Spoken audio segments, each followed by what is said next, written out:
Assalamualaikum warahmatullahi wabarakatuh. Nama saya Nafira Najah binti Mat Saad. Nombor metrik 03 DPR 19F1066.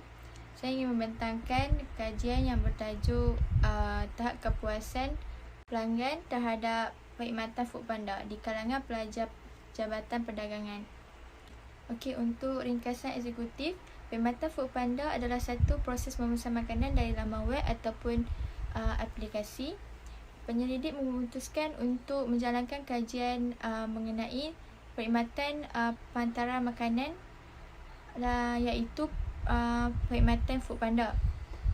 Kajian ini berbentuk aplikasi dan pendekatan analisis secara kualitatif yang menggunakan kaedah soal selidik yang diedarkan kepada pelanggan menggunakan borang soal selidik di Google Form. Seterusnya mengenai latar belakang kajian. Pesanan makanan dalam talian dan penghantaran adalah jenis model baru dalam e-dagang. 50.8% daripada mereka menggunakan aplikasi dalam talian. Semasa PKP dilaksanakan, industri makanan mengalami kesan yang ketara di mana terdapat penurunan pelanggan yang pesat kerana tidak dapat membuka restoran ataupun kedai dan mereka menggunakan alternatif lain seperti membuat pembelian di atas talian. Foodpanda akan menghantar mesej menggunakan sistem pesanan ringkas untuk mengesahkan pesanan pengguna dan anggaran masa untuk membuat penghantaran kepada pelanggan. Okey, seterusnya adalah penyataan masalah. Okey, penyataan masalah, terdapat beberapa masalah yang dihadapi oleh pengguna Foodpanda. Permasalahan ini yang tular di media sosial iaitu Facebook ataupun Instagram mengenai ketetapan masa yang ditetapkan oleh Foodpanda yang begitu lama untuk menghantar makanan kepada pelanggan.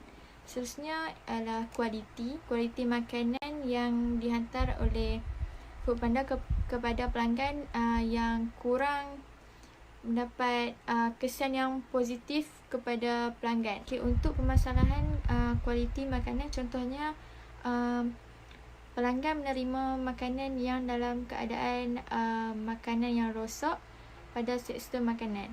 Seterusnya ialah objektif dan persoalan kajian. Untuk objektif kajian ialah untuk mengenal pasti tahap mempengaruhi kepuasan pelanggan yang menggunakan perkhidmatan Foodpanda. Yang kedua ialah untuk mengenal pasti tahap ketetapan masa penghantaran, dan yang ketiga ialah untuk mengenal pasti tahap kualiti makanan semasa penerimaan. Seterusnya ialah persoalan kajian. Yang pertama ialah adakah tahap yang mempengaruhi kepuasan pelanggan yang menggunakan perkhidmatan Foodpanda. Yang kedua ialah adakah pelanggan berpuas hati dengan masa penghantaran makanan yang dipesan. Dan yang ketiga ialah adakah pelanggan menerima makanan yang berkualiti semasa pesanan dihantar. Untuk seterusnya ialah kerangka teori. Terdapat dua pemboleh ubah iaitu pemboleh ubah bersandar dan pemboleh ubah bebas. Untuk pemboleh ubah bebas ialah masa dan kualiti, dan untuk pemboleh ubah bersandar ialah tahap kepuasan. Bismillahirrahmanirrahim. Nama saya Muhammad Karikwan bin Abdul Rashid. Nombor metrik saya ialah 03 DPR 19F1065. Okey, hari ini saya nak mempersembahkan present tentang hipotesis iaitu HO ialah pelanggan sangat berpuas dengan kualiti makanan yang dipesan. H1, pelanggan sangat tidak berpuas dengan kualiti makanan yang dipesan. HO, pelanggan sangat berpuas dengan ketetapan masa makanan yang dipesan. Pelanggan sangat tidak puas dengan ketetapan masa makanan yang dipesan. Okey, seterusnya populasi kajian. Penyelidikan jenis-jenis responden mengikut Jabatan Perdagangan yang berada di semester 4, iaitu terdiri daripada diploma pemasaran dan akuntansi. Okey, sampel kajian di antara aspek yang perlu diambil kira melibatkan persampalan kajian yang mengenai mengenai saiz sampel yang digunakan dalam kajian kaedah persampelan. Yang menyelidikan guna adalah kaedah kebarangkalian berserata di mana sampel akan terbagi mengikut kelas terlebih dahulu.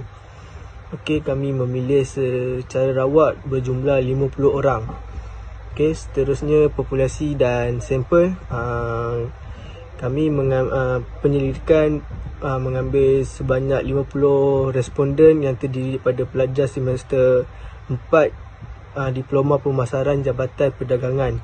Okey, seterusnya iaitu kaedah pengumpulan data, iaitu data primer dan data sekunder. Data primer ialah data yang diperolehi daripada borang soal sidik yang diedarkan kepada 50 orang responden yang terdiri daripada pelajar Politeknik Sultan Abdul Halim Muazzam Shah. Yang data sekunder pula ialah pengumpulan data yang tanpa sebarang sokongan ilmiah. Pihak lain boleh menyebabkan pembaca dan penilai kurang percaya kerana data yang diperolehi melalui soal sidik. Untuk itu, sebagai sokongan tambahan kepada kajian ini, pekaji telah menggunakan pelbagai jenis data sekunder antara sumber-sumber kajian terdahulu, seperti teks, ucapan dan lain-lain lagi. Okey, seterusnya ialah instrumen kajian. Instrumen kajian adalah penyelidikan. Instrumen ialah penting untuk mengukur dan mencapai objektif penyelidikan. Ini membantu dalam menentukan sama ada data pemulihan penyelidikan atau penyelidikan memulih penyelidikan atau tidak. Okey, biasanya pengguna mengukurkan data mengukur pemulih ubah, pendekatan tinjauan dalam talian atau soal sidik dalam talian dipilih kerana ia kaedah yang paling sesuai digunakan dalam keadaan semasa kerana penyelidikan perlu mengelakkan diri daripada sentuhan fizikal dan jarak sosial. Okey, kami menggunakan kaedah skala 5 mata. Dengan menggunakan kaedah ini lebih mudah responden untuk menyelesaikan perskalaan dan peringkat yang diberi. Seterusnya ialah profil responden. Umur daripada 18 hingga 24, bilangan 50 dan peratusannya adalah 100%.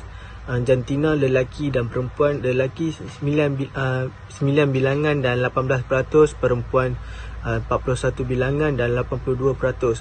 Kelas DPR 4A 10 bilangan dan 20%. DPR 4B 11 bilangan dan 22%, DPR 4C 6 bilangan dan 12%, DPR 4D 12 bilangan dan 24%, dan akhir sekali DPR 4E 11 bilangan dan 22%. Okey, seterusnya analisis data berkaitan tahap kepuasan pelanggan. Soalan 1 ialah saya berpuas hati dengan perkhidmatan Foodpanda dan skor ialah 4.12. Min tahap ialah tinggi. Soalan 2, penghantar makanan bertanggungjawab terhadap tugasnya. Skor min ialah 4.20. Tahap ialah tinggi. Soalan nombor 3 ialah penghantar makanan patuhi terhadap SOP semasa pandemik COVID-19. Skor ialah 4.18 dan tahap ialah tinggi. Soalan keempat ialah penghantar makanan Foodpanda dibenarkan masuk ke premis Polimas. Skor ialah 4.10 dan tahap ialah tinggi. Dan soalan terakhir, maklumat yang disediakan oleh Foodpanda adalah mencukupi dan skor dia adalah 4.10 dan tahap ni lah tinggi. Kes seterusnya ialah analisis data berkaitan faktor masa. Soalan pertama ialah penghantar makanan Foodpanda menepati masa ditetapkan. Soalan kedua, masa yang diambil oleh penghantar makanan Foodpanda untuk menghantar makanan sangat memuaskan. Ketiga ialah masa yang diambil oleh penghantar makanan Foodpanda untuk menerima pesanan dan adalah cepat. Masa untuk membuat bayaran adalah cepat, dan terakhir sekali masa penerimaan yang dijanjikan adalah tepat. Okey, dan min keseluruhan ialah 4.07 dan dan tinggi. Kes itu saja daripada saya. Sekian, terima kasih. Nama saya Ratna Purbah Acai. Okey, sekarang saya nak bentangkan tentang analisis berkaitan faktor kualiti. Untuk min keseluruhan faktor kualiti adalah 4.02 dan berada di tahap tinggi. Okey, yang ni adalah perbelanjaan yang digunakan oleh penyelidik untuk menjalankan kajian. Okey, seterusnya adalah jadual penyelidikan. Jadual ini mengandungi semua 14 minggu untuk menyiapkan proposal. Dan seterusnya adalah cadangan. Cadangan kepada syarikat Foodpanda. Penyelidik bercadang bahawa pihak Foodpanda mengenakan denda kepada penghantar makanan Foodpanda jika makanan rosak disebabkan menunggang motosikal dengan had laju yang berlebihan. Dan cadangan yang kedua adalah cadangan kepada penghantar makanan Foodpanda. Cadangan ini untuk meningkatkan kualiti makanan semasa pelanggan menerima makanan.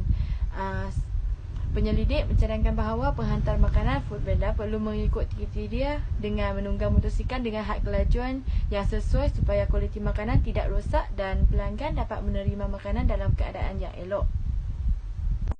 Dan cadangan yang ketiga adalah kepada pengkaji akan datang. 1. Mempelbagaikan kaedah kajian.